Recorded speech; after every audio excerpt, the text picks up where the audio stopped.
नमस्कार दोस्तों, my self प्रिया सैनी और आपका मेरे चैनल जर्नी ऑफ एम में बहुत बहुत स्वागत है।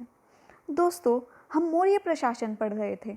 हमने मौर्यकालीन जो समाज है उसके बारे में आज देखना है, लेकिन इससे पहले हमने सारे जो इसके शासक थे, सभी इम्पोर्टेंट जो इससे चीज़ें थी वो सब हमने पहले ही कर लिया था।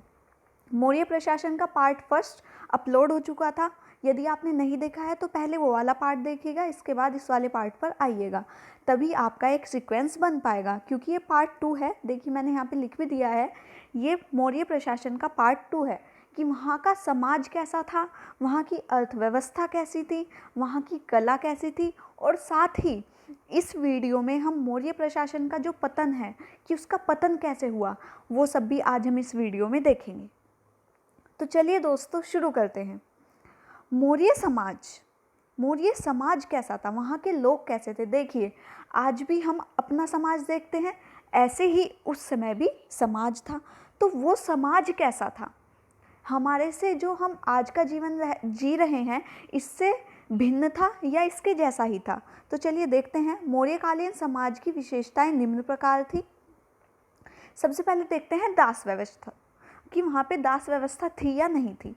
तो मेगास्थनीज तथा स्ट्रैबो के अनुसार दास प्रथा नहीं थी। जो मेगास्थनीज जिनकी एक पुस्तक थी इंडिका, जो एग्ज़ाम में कई बार पूछी भी जाती है और आपको याद होनी चाहिए, ये मैंने कई बार बता चुकी हूँ आपको, ठीक है। तो मौर्य दास जो इन्होंने क्या कहा है कि जो मौर्य काल था उसमें दास प्रथा विद्यमान नहीं थी। दास क्या होते हैं कि किसी भी लोगों को, मतलब किसी भी व्यक्ति को अपने यहाँ काम पर ले जाना, उसे अपना गुलाम बना लेना, उसे अपना दास बना लेना, ठीक है। तो वो कहते हैं कि दास प्रथा विद्यमान नहीं थी। जबकि मौर्य काल में दासों का अत्यधिक महत्वपूर्ण योगदान था। क्योंकि इससे पहले क्या था, जब हमने सिकंदर पढ़ा था, तो हमने जब सिकंदर यहाँ से गया था तो मैंने आपको बताया था सिकंदर यहाँ से क्या ले गया था, बहुत सारे दास ले गया था। तो इस समय भी दास व्यवस्था विद्यमान थी, ठीक है। और इसका हमें कैसे पता चलता है, तो जो अशोक के शिलालेख पर दास प्रथा का वर्णन किया गया है। अब राजा तो अपने साम्राज्य के बारे में झूठ नहीं बोलेगा, झूठ नहीं लिख सकता, तो उसी तरह जो उसके शिलालेख है उनसे हमें पता चलता है कि दास प्रथा उस समय विद्यमान थी। सेकंड चीज हमारी आती है स्त्रियों की स्थिति। महिलाओं की स्थिति कैसी थी उस समय में, तो उस समय पुनर्विवाह और नियोग विवाह की अनुमति थी, ठीक है। तो मतलब महिला दोबारा शादी कर सकती थी, तो इस सब की अनुमति थी। इसके बाद आता है मोक्ष। मोक्ष शब्द का अर्थ तलाक था। मतलब इस समय जो तलाक लिया जाता था, मतलब उस समय भी तलाक होते थे, आप मानिए, आप समझिए इस बात को कि उस समय भी तलाक होते थे। और जो ये मोक्ष शब्द लिखा गया है, ये अर्थशास्त्र किसकी है, कौटिल्य, उनकी अर्थशास्त्र में मोक्ष शब्द का अर्थ तलाक से निकाला गया है। इंपॉर्टेंट चीज़ है कि मोक्ष शब्द का अर्थ मौर्यकालीन समाज में क्या था, ऐसे क्वेश्चन बन सकता है। इसके बाद विधवा विवाह प्रचलित थी। विधवा विवाह जो था उस पर, मतलब जो विधवा आती थी वो शादी कर सकती थी दोबारा, ठीक है। और मतलब जो शादी नहीं करती थी, स्वतंत्र रूप से थी, उसे छंदवासिनी कहा जाता था। क्या कहा जाता था, छंदवासिनी। इसके बाद वेश्यावृत्तियाँ प्रचलित थी कि अत्यधिक मात्रा में वेश्यावृत्तियाँ, और जो स्वतंत्र रूप से वैश्या का काम करती थी उसे रूपा जीवा कहा जाता था। देखिए, जो ये टर्म से याद रखिएगा क्योंकि पूछे जाते हैं। अब देखिए, जो वेश्यावृत्ति थी उसका जो निरीक्षण करते थे उन्हें गणिका अध्यक्ष कहा जाता था। क्या कहा जाता था, गणिका अध्यक्ष कहा जाता था। सती प्रथा का कोई प्रमाण नहीं मिला है, मतलब उस टाइम तक सती प्रथा का कोई प्रमाण नहीं मिला है, ठीक है। चलिए आगे बढ़ते हैं। गुप्तचर व्यवस्था की। गुप्तचर व्यवस्था कैसी थी, अब देखिए समाज में क्या हो रहा है क्या नहीं हो रहा, राजा तो अकेला घूम के नहीं देख सकता, तो इसलिए गुप्तचर व्यवस्था लगाई हुई थी। गुप्तचर व्यवस्था जो समाज में क्रियाकलाप हो रहे हैं उनकी जो देख रेख करता था कि कहाँ गलत कार्य तो नहीं हो रहे हैं, इस सब व्यवस्था को गुप्तचर व्यवस्था कहा जाता था। जो इसका विभाग होता था उसे महामृत्यासर्प भी कहा जाता था। अर्थशास्त्र में गुप्तचर को गूढ़ पुरुष कहा गया है। ये क्वेश्चन कई बार आया है और आगे भी पूछा जा सकता है कि गूढ़ पुरुष किसे कहा गया है। तो अर्थशास्त्र में जो गुप्तचर थे उन्हें गूढ़ पुरुष कहा गया है। इसके प्रमुख अधिकारी को सर्प महामात्य कहा गया है।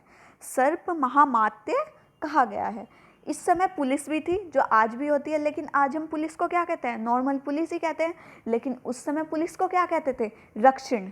क्या कहते थे, रक्षिण। देखिए अगर आप आज की चीज़ों को लिंक करके याद करते हैं तो आपको अच्छे से याद हो जाएगी। और अगर आपको याद करनी है तो आप मतलब पुलिस ना कह के क्या कह सकते हैं, रक्षिण। पुलिस क्या करती है, रक्षा करती है, तो उसी से ही बना है रक्षिण। ठीक है दोस्तों, चलिए आगे बढ़ते हैं। मौर्यकालीन अर्थव्यवस्था। समाज तो हमने पढ़ लिया कि उनका समाज कैसा था, अब उनकी अर्थव्यवस्था थी। अर्थव्यवस्था कैसी थी, धन कैसा था, क्या क्या काम करते थे, कहाँ कहाँ से आयात निर्यात ये सब करते थे, कौन कौन से कर थे, कौन सी मुद्राओं को चलन करते थे, ये सब हम अब पढ़ेंगे। तो जो मौर्यकालीन अर्थव्यवस्था था वो 3 स्तंभ पे खड़ी थी। 3 स्तंभ का मतलब उसकी 3 नींव थी। 3 नींव कौन सी, कृषि, पशुपालन और उद्योग और एक वाणिज्य व्यापार। तो 3 चीज़ों पर उनकी अर्थव्यवस्था पूरी तरह से टिकी हुई थी दोस्तों। तो पहली आती है कृषि। कृषि क्या है, तो उनकी जो राजकीय भूमि व्यवस्था थी उसे क्या कहा जाता था, सीता अध्यक्ष। मतलब जो राजकीय भूमि की देखरेख करता था उसे क्या कहा जाता था, सीता अध्यक्ष। कृष्ट भूमि होती थी एक। कृष्ट भूमि किसे कहते थे, जो जुती हुई भूमि होती, मतलब खेत पहले जब खेत में हम फसल लगाते हैं तो पता भी होगा आपको, तो उससे पहले उसे जोतना पड़ता है। बैलों से भी जोतते थे पहले समय में, आजकल तो नई नई टेक्निक्स आ गई हैं, तो उसे कहते थे। और आकृष्ट, आकृष्ट मतलब बिना जुता हुआ, जिसमें अभी तक किसी भी तरह का हल वगैरह नहीं चलाया गया था। इसमें जो भूमि कर होता था वो 1/6 लिया जाता था उपज का।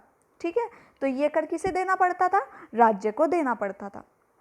क्लियर, आई होप आपको सारी जो मैंने बात बताई है वो क्लियर हो रही होगी। और अगर दोस्तों आपको कहीं भी कोई दिक्कत आ रही है तो आप मुझे कमेंट बॉक्स में कमेंट करके पूछ सकते हैं, मैं आपका रिप्लाई ज़रूर करूँगी।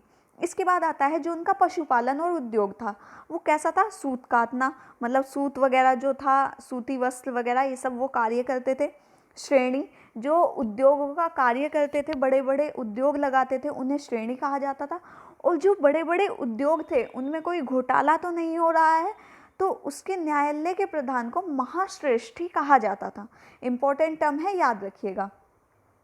ठीक है, इसके बाद आता है वाणिज्य व्यापार। वाणिज्य और व्यापार कैसे होता था, तो जल और स्थल, मतलब जल के मार्ग से भी होता था, और स्थल मतलब जो सड़क का मार्ग था वहाँ से भी होता था। कहाँ कहाँ से होता था, तक्षशिला, काशी, उज्जैन, कौशाम्बी, ये प्रमुख केंद्र थे उनके, जहाँ से जो वाणिज्य और व्यापार था वो होता था। ठीक है, मार्ग निरीक्षण जो करता था अध्यक्ष, उसे एग्रोनोमोई कहा जाता था। क्या कहा जाता था, एग्रोनोमोई कहा जाता था। ये इम्पोर्टेंट है, ये ग्रुप सी में पूछा गया था, आप इसे याद रखिएगा।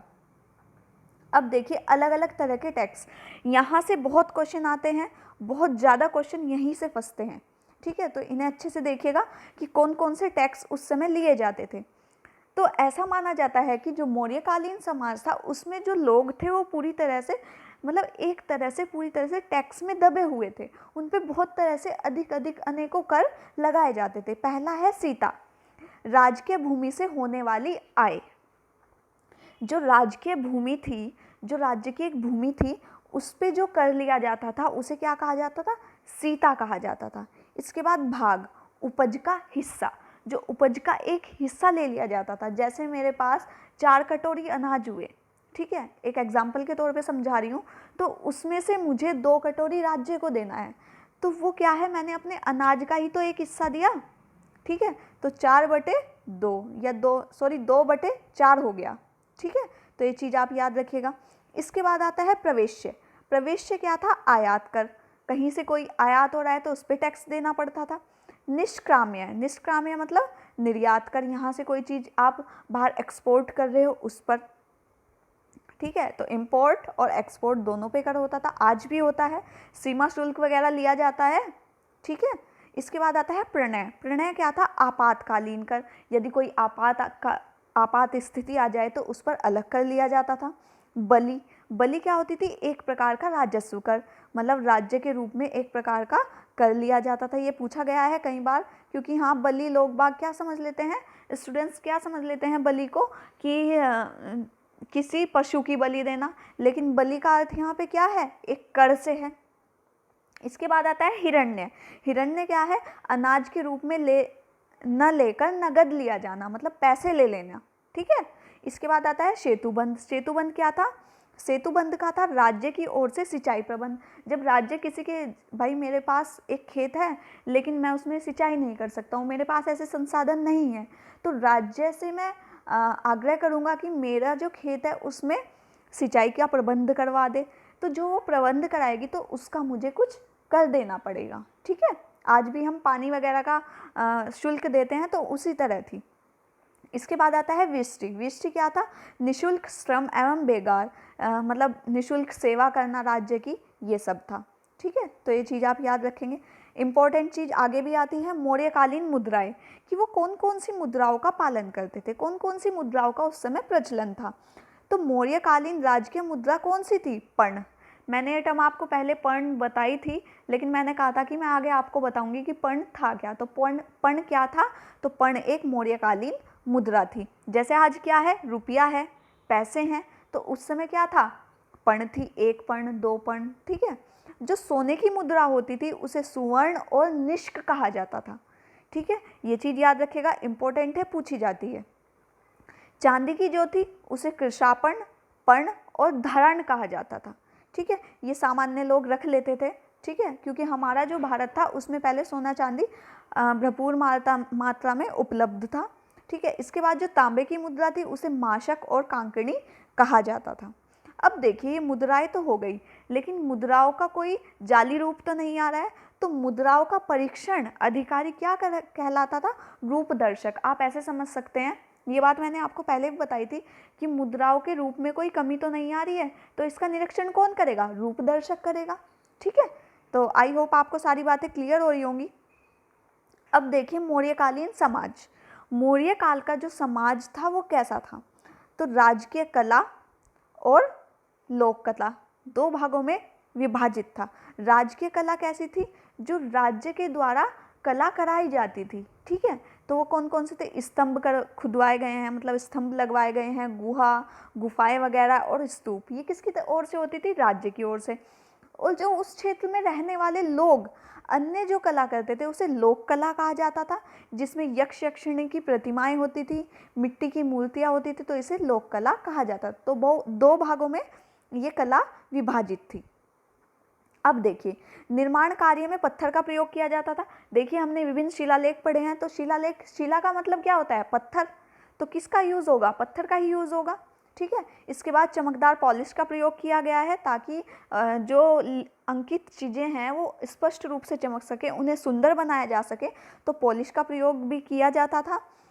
पारखामा उत्तर प्रदेश से प्राप्त 7 फीट ऊंची यक्ष की मूर्ति, दिगंबर प्रतिमा पटना, धौली ओडिशा आदि मौर्य काल के बेहतरीन उदाहरण है। मतलब यहाँ से अलग अलग तरह की मूर्तियाँ प्राप्त हुई हैं। इसके बाद सारनाथ स्तंभ, जो कि अशोक ने बनवाया था, इससे आप परिचित होंगे, जो हमारा राष्ट्रीय प्रतीक भी है। तो कितने बेहतरीन कला थी उस समय की, कि उसका अनुकरण हम आज भी कर रहे हैं, आज भी हमारा वो राष्ट्रीय प्रतीक है। जबकि विज्ञान इतना आगे बढ़ चुका है, लेकिन हम अपनी जो विरासत है उससे दूर नहीं जा सकते हैं, उसके बिना हम अधूरे हैं, ठीक है दोस्तों। इसके बाद देखिए मौर्यकालीन साम्राज्य के पतन का कारण, कि जब इतना प्रचलित था, इतना साम्राज्य विस्तार था, तो ऐसे क्या कारण हो गए कि उसका पतन हो गया, ठीक है। तो ये देखते हैं, अशोक की मृत्यु के बाद कमजोर शासक गद्दी पर बैठे। अशोक ने तो लड़ाई झगड़े करने छोड़ दिए थे, युद्ध वगैरह करने छोड़ दिए थे। तो इसके बाद क्या हुआ? जब इसकी मृत्यु हो गई तो इसके सामने तो किसी की हिम्मत नहीं हुई, लेकिन उसके बाद क्या हुआ? कमजोर शासक भी गद्दी पर बैठ गए। मौर्य सम्राट बृहदर्थ अंतिम शासक था, ठीक है, लेकिन इसकी भी मृत्यु हो जाती है। तो इसके बाद जो मौर्यकालीन समाज है उसका पूरी तरह से पतन हो जाता है। अब ये कारण क्या क्या थे उसके पतन के? तो सबसे पहले तो मैंने आपको बता ही दिया, अयोग्य शासक, कोई योग्य शासक नहीं था। देखिए, मेरा ओपिनियन ये है कि अगर एक राजा, मतलब अशोक के लिए मैं कह रही हूँ, कि अगर एक राजा युद्ध करना छोड़ दे, तो आप मानिए कि अगर वो पूरी तरह से अपने आप को कठोर ना दिखाए, तो मैं नहीं मानती कि उससे कोई डरेगा, आसपास का साम्राज्य कोई डरेगा। तो उसके साम्राज्य पे कोई भी कब्जा कर सकता है। तो एक राजा के लिए युद्ध और अपना साम्राज्य विस्तार, अपना एक पहचान बनाना, ये सब इम्पोर्टेंट चीज़ें होती है। तो उसका पतन अशोक के काल से ही शुरू हो गया था। ठीक है। इसके बाद आता है प्रशासनिक केंद्रीकरण, कि प्रशासन में ही सारी चीज़ विद्यमान थी, आसपास के जो क्षेत्र थे उन पर ज़्यादा ध्यान नहीं दिया जा रहा था। राष्ट्रीय चेतना का अभाव, ये चीज़ आपको पता है। आर्थिक व सांस्कृतिक असमानता, मतलब कोई वर्ग बहुत ही श्रेष्ठ था, आर्थिक रूप से बहुत अच्छा था, और एक वर्ग ऐसा था जिसे एक समय का भोजन भी नहीं मिल पाता था। तो करों की अधिकता, जो कि हमने इतने सारे कर पढ़े हैं, तो करों की बहुत ज़्यादा अधिकता थी, लोगों के पास वैसे ही गरीबी थी, और क्या हो गया था, एक और करों की भी अधिकता कर दी गई थी। अत्यधिक विस्तृत साम्राज्य, कि जब इतना बड़ा साम्राज्य हो गया था तो उसके अनुसार ही उसका प्रशासन ठीक प्रकार से नहीं चल पा रहा था, तो एक कारण ये भी माना जाता है। तो ये सभी कार्य जो थे, ये सभी जो कारण थे, वो मौर्यकालीन समाज के पतन के कारण थे। ठीक है दोस्तों, आज की वीडियो में हमारा जो मौर्य प्रशासन है वो पूरी तरह से ख़त्म हो जाता है। ठीक है। इसके बाद हम नेक्स्ट टॉपिक स्टार्ट करेंगे, और जिसमें हम उन्हें भी एक एक पार्ट्स को अच्छे से देखेंगे। अगर दोस्तों आपको वीडियो अच्छी लगती है तो प्लीज़ मेरे चैनल को लाइक और सब्सक्राइब करें, बस मेरी आपसे यही रिक्वेस्ट रहती है। तो दोस्तों मिलते हैं नेक्स्ट वीडियो में, तब तक के लिए धन्यवाद।